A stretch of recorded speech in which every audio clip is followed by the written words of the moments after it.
Hello and welcome to History in Review. I'm your host, Captain Rutlidge, and these are my humble lodgings. You may be wondering why I'm not in my usual uniform. Well, it's because pretty soon I'll be going back to the old family farm for Thanksgiving. Speaking of which, how's the packing coming along there, Campbell? It'll be ready when it's ready. Hey, always packing up his junk. How many shirts does he even need?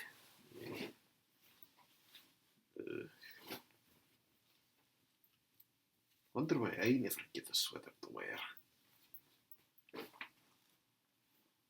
4 ties, eh? I ever do without him. Most Americans are acquainted with the origins of the first Thanksgiving with the Pilgrims and Native Americans, but several don't know the exact details of what happened and why Thanksgiving is now a legal holiday in the United States.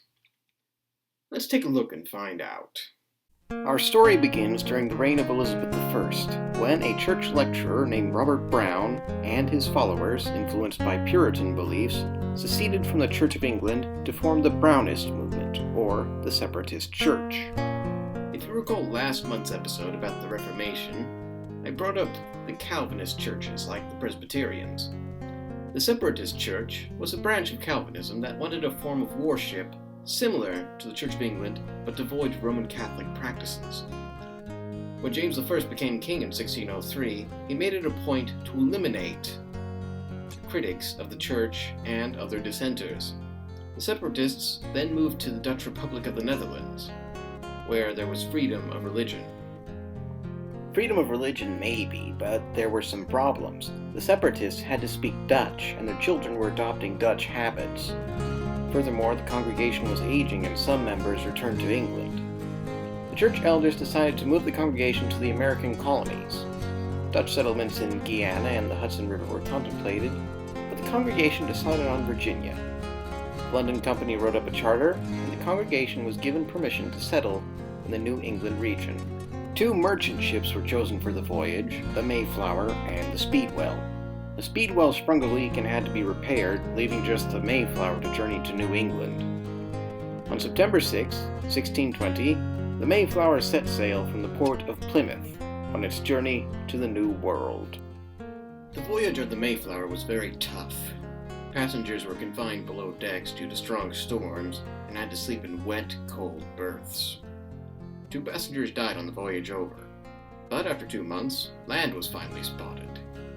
However, the worst was yet to come. Before departing the Mayflower, the passengers aboard had to sign a document of law called the Mayflower Compact. Around 40 male passengers signed the document, and John Carver was elected as the colony's first governor. The congregation's military leader, Captain Miles Standish, led a party ashore to investigate the surroundings. While it was planned to land in northern Virginia, the Mayflower was blown off course and landed in what is nowadays Cape Cod. An abandoned Native American village was used as shelter for the winter, and building was begun on new houses. The winter was brutal, though, and over half the congregation died of disease and famine. In order to survive in this harsh new world, the Separatists needed a miracle. According to the journals of William Bradford and Edward Winslow, the settlers of Plymouth first met the Native Americans on March 16th. When a Pokanoket tribesman named Samoset saluted them in English that he had learned from fishermen up the coast. 6 days later, Samoset returned with an English-speaking Patuxet named Tisquantum, whose life is a story in itself. Tisquantum, or Squanto, was taken to England by Captain George Weymouth in 1605. Squanto was presented to Sir Ferdinando Gorges, who taught him English. In 1614, he returned to Plymouth with Captain John Smith of Jamestown fame. He was again captured, though, and taken to Spain, but was rescued by a group of Franciscan friars. He then went to London and lived with John Slaney, who taught him more English, and in 1619, Squanto finally made it back to his home. However, his village died of plague, and he joined the nearby Wampanoag tribe of Chief Massasoit. Squanto served as an interpreter during a meeting of Edward Winslow and Stephen Hopkins with Massasoit, and a peace treaty was made between the colony and the Wampanoag. However, in April of 1621, Governor John Carver passed away from heat stroke, and William Bradford was elected the new governor of the colony. Under Bradford's leadership, the settlers planted a field of peas and barley, along with New World crops like corn, beans, squash, and pumpkin. During the autumn's harvest, the settlers gathered enough food to last well through the winter. The 50 men, women, and children who survived the winter held a feast with 90 Native Americans invited as guests. William Bradford and Edward Winslow left accounts of the feast and the events of the 3 days it was held. But what was on the menu?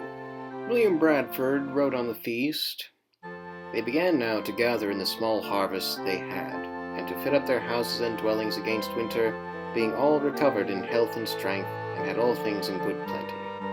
For as some were thus employed in affairs abroad, others were exercised in fishing, about cod and bass and other fish, of which they took good store, of which every family had their portion.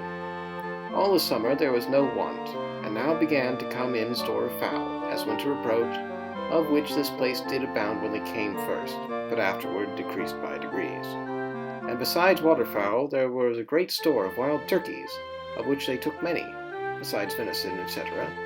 Besides, they had found about a peck a meal a week to a person, or now since harvest, Indian corn to the proportion, which made many afterwards write so largely of their plenty here to their friends in England, which were not feigned but true reports." Edward Winslow, in Mort's relation, put the events of the feast in this manner. "Our harvest being gotten in, our governor sent 4 men on fowling, so that we might, after a special manner, rejoice together after we had gathered the fruits of our labor. They 4 in one day killed as much fowl as, with little help beside, served the company almost a week, at which time, amongst other recreations, we exercised our arms, many of the Indians coming amongst us, and among the rest, the greatest King Massasoit, with some 90 men, who for 3 days we entertained and feasted, and they went out and killed 5 deer, which we brought to the plantation and bestowed on our governor, and upon the captain and others.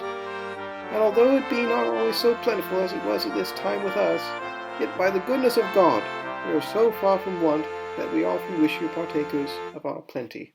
The separatist settlers, being strict Calvinists, did not believe in the grandiose celebrations of Christmas, but a feast celebrating the harvest seemed more aligned to their beliefs. Governor William Bradford then declared a Thanksgiving feast to be held each autumn to celebrate the harvest and the togetherness of the community. In 1789, President George Washington made a Thanksgiving Day proclamation for November 26, but it was only a one-time celebration. So, when did the United States adopt the annual Feast of Thanksgiving? The idea of an annual Thanksgiving feast was devised by Sarah Joseph Hale, editor of Godey's Lady's Book. Starting in 1827, Hale began to urge the nation to set aside one day each year with which to give thanks for their blessings. After the Battle of Gettysburg, where several thousand men lost their lives, Abraham Lincoln decided to create a Thanksgiving Day for the last Thursday of November, to hopefully bring the nation closer together. The Thanksgiving holiday was celebrated since, but during the Great Depression, Franklin Delano Roosevelt moved it 1 week earlier, in order to leave more time for Christmas shopping and boosting the economy. Finally, in 1941, Congress sanctioned Thanksgiving as a legal holiday for the 4th Thursday in November. From the autumn of 1621 until today, Thanksgiving has been a time of thanks to Providence for all that has been given to us: family, friends, and of course the bountiful harvests. I would like to wish all of my viewers a happy Thanksgiving, and that God bless each and every one of you. By the way, Campbell, is everything packed? Hey, son, we're ready to go. Well, in that case, I must be off now. For History Review, I'm Captain Rutlidge. Good day.